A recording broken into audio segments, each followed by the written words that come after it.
Hello बच्चों, online crew में आप सबका स्वागत है। आज हम फिर उपस्थित हैं क्वेश्चन पेपर के साथ। ये जो क्वेश्चन पेपर है कोर्स 1 का बीएड फर्स्ट ईयर का है, जिसमें इंपॉर्टेंट क्वेश्चन है यूनिवर्सिटी लेवल के भी हैं और आपके जो स्कूल में एग्ज़ाम होंगे उस लेवल का भी दिया हुआ है। क्वेश्चन के साथ साथ आंसर को शॉर्ट में एक्सप्लेन कर दे रहे हैं। अगर कोई दिक्कत होगा तो आप कमेंट बॉक्स में लिखिएगा, हम डिटेल में उसे एक्सप्लेन करेंगे। सबसे पहला क्वेश्चन है, बाल्यावस्था की परिभाषा देकर बाल्यावस्था के व्यक्तिगत विकास के विविध आयाम लिखें। तो बच्चों, सबसे पहले आपको लिखना है कि बाल्यावस्था की परिभाषा क्या है। तो सबसे पहले प्रस्तावना आप लिखेंगे। जैसे प्रस्तावना में आप अपने मन से भी लिख सकते हैं कि वास्तव में अगर देखा जाए तो बाल्यावस्था जो है स्वर्णिम समय कहा गया है, क्योंकि बाल्यावस्था में सर्वांगीण विकास होता है। बाल्यावस्था खेलने की आयु है। इस प्रकार उसे हम कह सकते हैं कि एक गंदी अवस्था भी है, क्योंकि बच्चे जो है धूल में सने रहते हैं। अब अगर बात करें हम परिभाषा की, तो कॉल व ब्रुश के अनुसार बाल्यावस्था को उन्होंने कहा है कि बाल्यावस्था को जीवन का अनोखा काल बताते हुए लिखा है कि वास्तव में माता पिता के लिए बाल विकास की इस अवस्था को समझना कठिन है। ये कॉल और ब्रुश के अनुसार है। अगर हम बात करें तो क्योंकि इस अवस्था में बालक के अनोखे परिवर्तन बालक में होते रहते हैं। जैसे अगर हम उदाहरण दें तो 6 वर्ष की आयु में बालक का स्वभाव बहुत ही उग्र हो जाता है और वो सभी जो भी आप प्रश्न करते हो उसका उत्तर हाँ या ना में नहीं देता है। 7 वर्ष की आयु में वो उदासीन होता है, अकेला रहना पसंद करता है। 8 वर्ष की आयु में अन्य बालकों से जो सामाजिक संबंध है, यानी कि एक दूसरे से मिलना जुलना, वो बहुत ही ज़्यादा पसंद करता है, उसकी भावना प्रबल होती है। और 9 से 12 वर्ष की आयु में स्कूल जाने का कोई आकर्षण नहीं रहता है। तो ये सारे जो हैं वो उनकी अवस्थाएं हैं और उनका स्वभाव है, जिसके कारण अनोखा काल जो है वो कहा गया है। अब हम अपने मेन जो हमारा प्रश्न है कि व्यक्तिगत विकास। अच्छा बच्चों, यहाँ पर एक चीज़ आपको बता दें कि बाल्यावस्था में विकास के विविध आयाम अगर पूछा जाएगा तो आपको सामूहिक विकास है, मानसिक विकास है, शारीरिक विकास है, नैतिक विकास है, ये सारी चीज़ें लिखना है। अगर व्यक्तिगत विकास पूछा जाएगा, व्यक्तिगत यानी कि बालक की स्वयं की जो विकास है वो किस प्रकार से होता है, ठीक है। तो इसमें आपको क्या लिखना है, तीनों स्टेज में डिवाइड कर देना है। जैसे कि अगर हम देखें तो मेन हमें तीनों न अवस्था पढ़नी है। पहला शैशवावस्था और दूसरा जो है बाल्यावस्था और तीसरा किशोरावस्था। तो इस आंसर को हम 3 भाग में डिवाइड कर देंगे, यानी कि 3 भाग का मतलब है कि सबसे पहले आप व्यक्तिगत विकास की अवस्था में नंबर 1 लिखेंगे शैशवावस्था का शारीरिक विकास, यानी शैशवावस्था की अवस्था है तो उसमें सबसे पहले व्यक्तिगत विकास में क्या आता है, तो शैशवावस्था में सबसे पहले तो भार है, उसका वेट है ना। तो जन्म के समय अगर हम देखें तो शैशवावस्था में बालक का भार जो है बालिका से अधिक होता है। इस प्रकार आपको जो उसका वेट है उसके बारे में एक्सप्लेन करना है। दूसरा इसमें ऐड करना है कि लंबाई, यानी कि जो बालक की लंबाई शैशवावस्था में होती है वो आपको इसमें लिखनी है। कि जैसे अगर हम बात करें शैशवावस्था में तो बालक की लंबाई बालिका से अधिक होती है, ठीक है, इस प्रकार से आपको लिखना है। तीसरा है सिर व मस्तिष्क, यानी कि मस्तिष्क का भी विकास होता है, सिर का भी विकास होता है। तो नवजात शिशु की अगर बात करें तो उसके शरीर की लंबाई से 1/4 जो है उसके सिर की लंबाई होती है। पहले 2 वर्ष में सिर बहुत तीव्र गति से बढ़ता है और उसके बाद उसकी जो विकास की गति वो धीमी हो जाती है। उसके बाद चौथा हम बात करें हड्डियां हैं, तो हड्डी में भी उनकी जो हड्डी है उनकी संख्या 270 होती है। शैशवावस्था में जो हड्डियां हैं वो बहुत ही छोटी होती है, कोमल होती है, लचीली होती है। इस प्रकार आपको एक्सप्लेन करना है। उसके बाद है दांत। तो दांत में भी छठे माह में शिशु के अस्थायी या दूध के दांत निकलने आरंभ हो जाते हैं, उसके बाद आपको एक्सप्लेन करना है।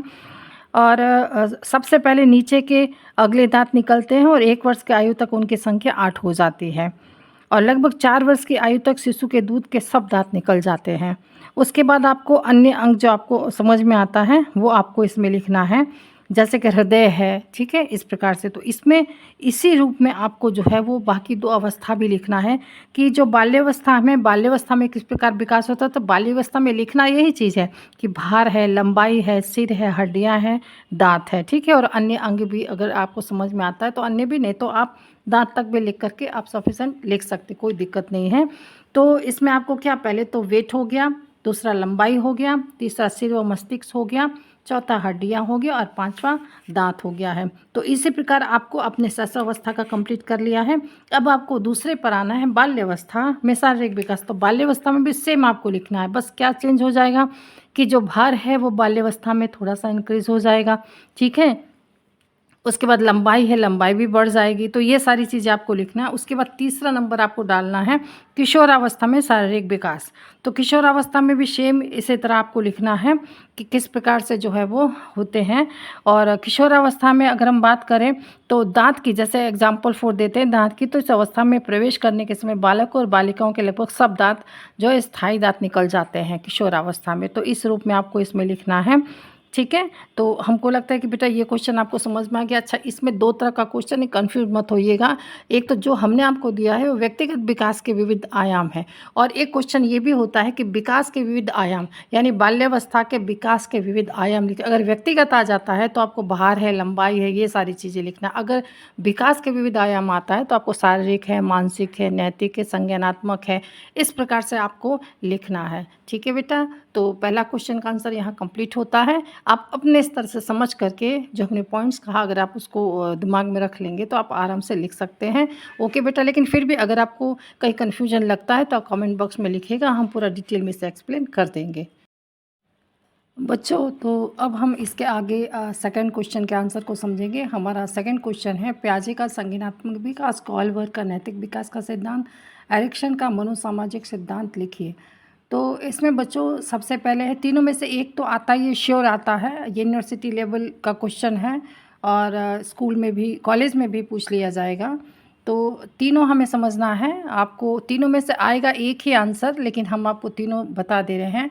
संज्ञानात्मक विकास, तो आपने पियाजे का संज्ञानात्मक विकास तो आपने पढ़ा ही है कि संज्ञानात्मक अवस्था में पियाजे ने टोटल 4 अवस्थाएं दिया है और हर एक अवस्था को एज के हिसाब से डिवाइड कर दिया है। तो सबसे पहले बेटा हम इसे शॉर्ट में समझेंगे। सबसे पहले संवेदिक पेशी अवस्था, ये जो है जन्म से 2 वर्ष तक की अवस्था रहती है। तो इसमें क्या है कि इसमें बेटा आपको क्या लिखना है कि आपको सिर्फ बच्चों की एक्टिविटीज़ लिखना है। एक्टिविटीज़ का मतलब है कि इस अवस्था में बच्चे क्या करते हैं, जैसे क्रियाएं करते हैं, क्या करते हैं, जैसे देखते हैं, छूते हैं, पैर मारते हैं, वस्तु को इधर उधर करते हैं, पकड़ते हैं, चूसते हैं। अब इसका मतलब ये जन्म से 2 वर्ष का है, तो 2 वर्ष तक तो आते-आते बच्चे जो है ये सारी एक्टिविटीज़ करने लगते हैं। चूसना है, कोई खिलौना अगर आप उसे हाथ में देते तो मुँह में डाल लेते हैं। तो इस प्रकार जो है आपको ये संवेदी पेशी अवस्था, यानी कि वो संवेदनाओं के माध्यम से चीज़ों को समझते हैं। उनको लगता है मुँह में अगर हम डालेंगे तो हमें समझ में आएगा कि ये क्या चीज़ है। इसलिए हम उन बच्चों से जो है सारी ऐसी चीज़ों को दूर रखते हैं जो उनके लिए नुकसानदायक होती है। तो ये हमारी जो है वो पहली अवस्था है, पियाजे की संवेदिक पेशी अवस्था। अब दूसरी अवस्था है पूर्व संक्रियात्मक अवस्था। तो ये अवस्थाएं बच्चों 2 से 7 वर्ष तक मानी गई हैं। तो 2 से 7 वर्ष तक की जो अवस्था है उसके बीच की जो एक्टिविटीज़ है बच्चों का, वो आपको लिखना। अच्छा, इसमें सबसे आसान तरीका ये है कि हर एक स्टेज का अगर आप एज याद कर लेंगे तो हमको लगता है कि आपने अपने जीवन में, आपके घर में या फिर अड़ोस पड़ोस में या फिर समाज में बच्चों को तो देखा ही होगा, और बच्चों की हरकतों को भी आपने देखा होगा, उनकी एक्टिविटीज़ को भी आपने देखा होगा। तो उस वे में अगर आप उसे अपने मन से भी लिखना चाहें तो लिख सकते हैं। हाँ, आपको यह समझ में आना चाहिए कि बच्चों की इस अवस्था में एक्टिविटीज़ क्या हो सकती है या क्या होगी।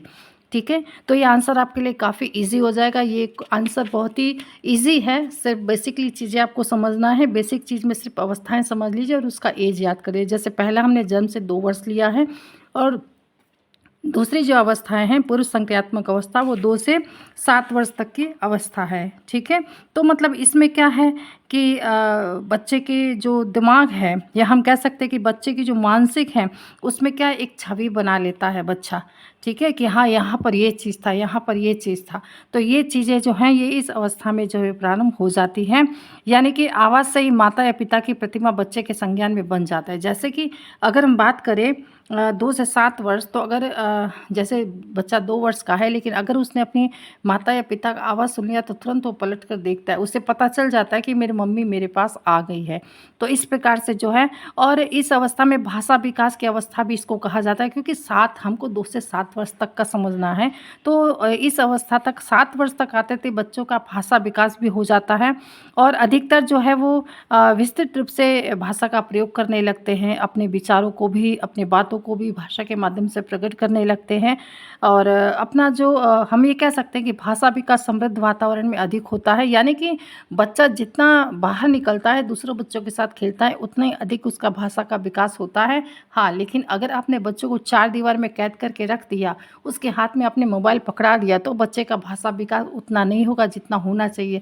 या हम ये कह सकते हैं नहीं भी हो सकता है, क्योंकि भाषा का विकास जब एक बालक दूसरे बालक से मिलते हैं, अपने विचारों का आदान प्रदान करते हैं, खेलते हैं, कूदते हैं, तो उस बीच उस दरमियान वो बोलचाल की भाषा में भाषा का प्रयोग करते हैं और वो बोलना भी सीखते हैं। अधिक से अधिक जो है वो भाषा को बोलना यानी भाषा का प्रयोग के द्वारा वो शब्दों का ज्ञान प्राप्त कर लेते हैं। इस प्रकार बच्चों पियाजे ने ये दूसरी अवस्था बताई है। अब हम तीसरी अवस्था देखते हैं, मूर्त संक्रियात्मक अवस्था। तो ये अवस्था जो है ये 7 से 12 वर्ष तक की अवस्था मूर्त संक्रियात्मक अवस्था, यानी कि जो सामने दिखाई देता है तो उन चीज़ों को बच्चा आसानी से समझ, जैसे कि हम ये कह सकते हैं कि इस अवस्था में बच्चा समस्या समाधान है तो मूर्त परिस्थितियों पर ही निर्भर रहता है। अगर उसे दिखाई दे रही है तो समस्या का समाधान कर लेगा, और अगर नहीं है तो उस रूप में उसे दिक्कत होगी। यदि कोई ठोस या मूर्त वस्तुएं न होकर उसके विषय में शाब्दिक कथन के माध्यम से अगर आप समस्या देंगे तो उसे उन समस्याओं का हल करने में दिक्कत होगा। मूर्त यानी कि जो आपको सामने दिख रही है उन सारी चीज़ों को वो क्लियर कर लेगा। तो ये तीसरी अवस्था है। चौथी अवस्था है बच्चों यहाँ पर अमूर्त संक्रियात्मक अवस्था। तो ये अवस्था जो है 11 वर्ष से आरंभ होती है। अगर हम बात करें अमूर्त संक्रियात्मक अवस्था की, तो और ये वयस्क अवस्था तक चलती है। यानी कहने का मतलब ये कि अमूर्त संक्रियात्मक अवस्था यानी कि जो चीज़ें दिखाई नहीं देती है, अमूर्त रूप में रहती है, उसका भी वो आराम से वो चीज़ों को समझ जाता है, और वो समस्याएं जो उन्हें दिख नहीं रही ना, उन भी समस्याओं को जान लेता है। जैसे कि अगर माता पिता झगड़ा कर रहे हैं तो बच्चे को ये समझ में आ जाएगा कि बात क्या है, कारण क्या है, और माता पिता लड़ क्यों रहे। कभी कभी आपने देखा होगा ना कि बच्चा जो है जाकर पेरेंट्स को भी समझाता है, इसका मतलब वो समस्या को आसानी से समझ रहा है। तो इस प्रकार जो है बच्चों यहाँ पर पियाजे की 4 अवस्थाएं हैं और आपको इस वे में इसे एक्सप्लेन करना है। इसके बाद नेक्स्ट हम देखते हैं कॉलवर्क की अवस्था। तो बेटा कॉलवर्क की अवस्था के लिए हम आपको ये बता दें कि इसकी हमने डिटेल वीडियो डाली है बेटा, आप ये वीडियो में से देखिएगा, आपको वीडियो मिल जाएगी। हमने बहुत ही ईजी वे में एक्सप्लेन किया है बेटा। तो ये जो कॉलवर्क का है इसे हम एक्सप्लेन नहीं करते हैं, क्योंकि हमने ऑलरेडी वीडियो डाल चुके हैं बेटा, ठीक है। तो उसको आप देख लीजिएगा, नहीं मिलेगी तो बताइएगा, हम आपको बता देंगे, ठीक है। इसके बाद है इरेक्शन। तो इरेक्शन ने भी बेटा यहाँ पर जो है इरेक्शन के मनोसामाजिक सिद्धांत जो है उन्होंने यहाँ पर जो है विभिन्न अवस्थाएं किया है, और अवस्थाओं का वर्णन इन्होंने 8 प्रकार से किया है। तो सबसे पहले विश्वास बनाम अविश्वास। विश्वास बनाम अविश्वास यानी कि यहाँ पर जन्म से 1 साल की होती है। मतलब कहने का मतलब यहाँ पर ये है कि जिस बच्चों का पालन पोषण बहुत अच्छी तरह से होता है तो उसका लोगों के प्रति विश्वास उत्पन्न होने लगता है। और वही अगर जो बच्चे बचपन में जिनको माता पिता मतलब छोड़ देते हैं ऐसे बिस्तर पर, जो रोते रहते हैं, चिल्लाते रहते, रोते रहते सो जाते हैं, तो ऐसे बच्चों की जो मेंटालिटी वो धीरे धीरे अविश्वास के रूप में पनपना शुरू हो जाती है और जल्दी से किसी पर कभी भी विश्वास नहीं करते। तो यहाँ पर पहला है विश्वास बनाम अविश्वास, ठीक है। दूसरा है स्वायत्तता बनाम लज्जा यानी कि शक। यहाँ पर हम ये कह सकते हैं कि जिन माता पिता जो है अपने बच्चों की देखरेख करने में जो अच्छी तरह से देखभाल कर लेते हैं, यानी कि ये अवस्था 1 से 3 साल है, तो बच्चा जो है अपने माता पिता पर अधिक डिपेंड रहता है। जो माता पिता अच्छे से देखभाल करते हैं तो धीरे धीरे उनके अंदर ये भाव उत्पन्न होने लगता है और वो व्यवहार करने में स्वतंत्रता को महत्व देने लगते हैं। जैसे कि वो खाना अपने आप से खाना पसंद करते हैं। अब भले वो गलत खा रहे हैं लेकिन आपको बताना पड़ता है कि दाएँ हाथ से खाना है कि बाएँ हाथ से खाना। बाएँ से खाते तो आप टोकते कि नहीं दाएं हाथ से खाना चाहिए, तो लेकिन वो सारे काम को, कपड़ा भी वो अपने से पहनने का प्रयास करते हैं। तो इस प्रकार उसके अंदर स्वायत्तता की भावना आती है। और अगर यही चीज़ अगर आप उसे नहीं करने देते हैं तो धीरे धीरे उसके अंदर लज्जा जो है वो पनपने लगती है और लज्जा जो है वो भाव जो है वो उसमें उत्पन्न होने लगती है। यानी कि बच्चा अगर कोई काम करना चाहता है या करता है तो माँ बाप उसे तुरंत डांट देते हैं कि ऐसा क्यों करते हो, अभी इतने बड़े थोड़ी हो गए, अभी बहुत छोटे हो। तो इस वे में धीरे धीरे उसके अंदर जो है लज्जा की भावना वो शुरू हो जाती है। और हम ये कह सकते हैं कि यहाँ पर लज्जा बनाम जो दिया गया है स्वायत्तता बनाम लज्जा, वहाँ पर ये भावना उत्पन्न होने लगती है। ये अवस्था है। तीसरी अवस्था है पहल बनाम दोष। पहल बनाम दोष जो है ये 3 से 5 साल की बाल्यावस्था की होती है। इसके अंदर क्या है कि जब वो बच्चा अपने इर्द गिर्द के वातावरण में अन्वेषण प्रारंभ कर देता है या फिर नई नई उत्सुकता दिखाना प्रारंभ कर देता है, मतलब कि बहुत ही खुश होता है, किसी भी चीज़ को देख करके खुश हो जाता है और किसी भी चीज़ को देखकर उछलने लगता है, किसी भी चीज़ को देख करके कुछ भी बोलना शुरू कर देता लेता है तो इसमें माता पिता को चाहिए कि उसको सराहना करना चाहिए। जैसे कि 3 से 5 साल का बच्चा अगर कोई चीज़ पढ़ा है तो माता कहती कि बेटा वो उठा कर के ले आओ, तो जैसे बच्चा अगर उठा कर लाता है तो उसे कहना चाहिए वाह बहुत अच्छा काम किया, शाबाशी देना चाहिए। तो इसमें वो हर एक काम में पहल करेगा। और लेकिन अगर इसी में अगर आप उसकी आलोचना कर देते हैं, उसे डांट देते हैं, तो धीरे धीरे उसके अंदर ये दोष की भावना आ जाती है और वो किसी भी काम को करने में पीछे रह जाता है और वो नहीं कर पाता है। ठीक है। और चौथा है परिश्रम बनाम हीनता। परिश्रम बनाम हीनता यानी 6 से 12 वर्ष की अवस्था में है। इसे परिश्रम की संज्ञा भी दी जा सकती है। जैसे कि इस अवस्था में स्कूल में अधिकतर समय ऊर्जा लगाते हैं, इसलिए जो भी साथी संगी का प्रभाव है यहाँ पर बहुत अधिक देखने को मिलता है। अगर छात्र के सामने कोई चुनौती काफ़ी कठिन है और अगर उसे असफलता हाथ लगती है तो यहाँ पर बच्चे में जो है वो हीनता की भावना होती है।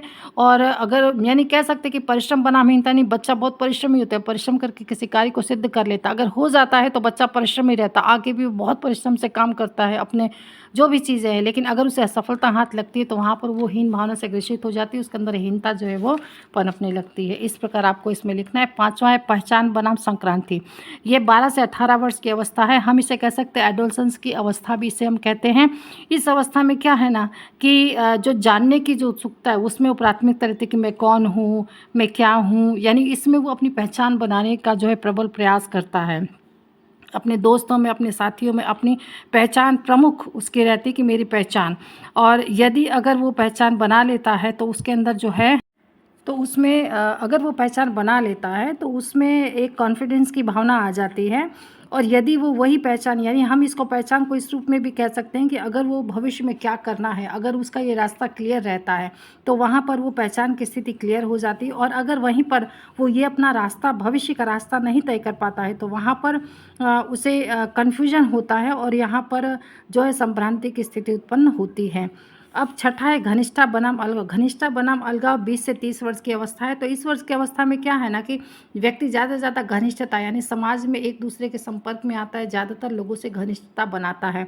तो जिस व्यक्ति में यानी हम कह सकते हैं कि धनात्मक संबंध बनाता है, और अगर ये धनात्मक संबंध नहीं बना पाता है और वो किसी दूसरे के साथ घनिष्ठता का व्यवहार नहीं कर पाता है तो धीरे धीरे वो अपनी ज़िंदगी में अकेलेपन का शिकार हो जाता है और वो अकेला रहना चाहता है। तो इस प्रकार की जो स्थिति है वो अलगाव की स्थिति हो जाती है, यानी सबसे वो अलग, अकेले, एकांत में रहना प्रिय करता है, पसंद करता है। तो इस प्रकार ये 20 से 30 वर्ष की अवस्था है। इसके बाद सातवां है जन्मात्मकता बनाम स्थिरता, यानी यहाँ पर ये 40 से 50 साल की आयु तक की होती है। हम ये कह सकते हैं कि इसमें जो व्यक्ति है ना वो अपने अगली पीढ़ी के लिए कुछ बनाते हैं। जैसे हम कहते हैं कि माँ बाप सोचते हैं कि हम अपने बच्चों के लिए प्रॉपर्टी खड़ा कर दे, घर बनवा दे, उन्हें पढ़ा लिखा कर उनके पैरों पर खड़ा कर दे, तो यहाँ पर ये उनका प्रयास रहता है। और अगर वो यही चीज़ नहीं करते हैं, यानी जैसे बहुत से को आपने देखा होगा कि उनको किसी से मतलब भी नहीं रहता है, तो वहाँ पर हम उसे स्थिरता के रूप में ले सकते हैं कि उन्हें अगली पीढ़ी की चिंता ही नहीं रहती कि हमें हमारा क्या फ़र्ज़ है, हमें क्या चिंता करना चाहिए।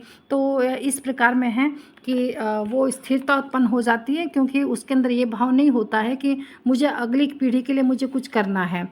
या फिर ऐसी स्थिति में व्यक्ति में भाव उत्पन्न हो जाता है कि हम अपने अगली पीढ़ी के लिए कुछ भी नहीं कर सके हैं। और ये जो है कहीं ना कहीं आत्मतल्लीनता की स्थिति उत्पन्न होती है कि जिसमें व्यक्ति की क्या है ना कि अपनी व्यक्तिगत जो सुख सुविधाएं वही सर्वोपरि रहती है और उसे ही वो जो है वो सर्वोपरि मानता है। जब व्यक्ति जन्मात्मक बनाम स्थिरता के संकट का समाधान ठीक से कर लेता है तो उसमें एक विशेष मनोसामाजिक शक्ति उत्पन्न हो जाती है। तो इसे हम देखभाल की संज्ञा भी कह सकते हैं। आठवां है बेटा लास्ट है संपूर्ण बनाम निराशा, यानी कि ये जो अवस्था है 60 वर्ष से ऊपर की, यानी कि जब व्यक्ति इस अवस्था में आता है तो व्यक्ति अपना संपूर्ण जीवन का आकलन करता है कि मैंने क्या किया। अगर उसे लगता है कि हाँ मैंने अपने जीवन में बहुत कुछ किया, अब मैं मर भी जाऊँ तो मुझे कोई चिंता नहीं है, अगर वो धनात्मक रूप में वो पाता है अपने आप को कि मैंने जो किया मैंने बहुत सही किया है और मैंने अपने बाल बच्चों के लिए जितना मुझे करना था, अगर वो अपने जीवन से हम ये कह सकते संतुष्ट है तो वहाँ पर वो संपूर्णता का अनुभव करता है। और वहीं अगर उसे लगता है कि नहीं मैं अपने जीवन में कुछ भी नहीं कर पाया और सारा उम्र मैंने वैसे ही गवा दिया है, तो वहाँ पर उसके अंदर जो है वो निराशा का भाव उत्पन्न होता है।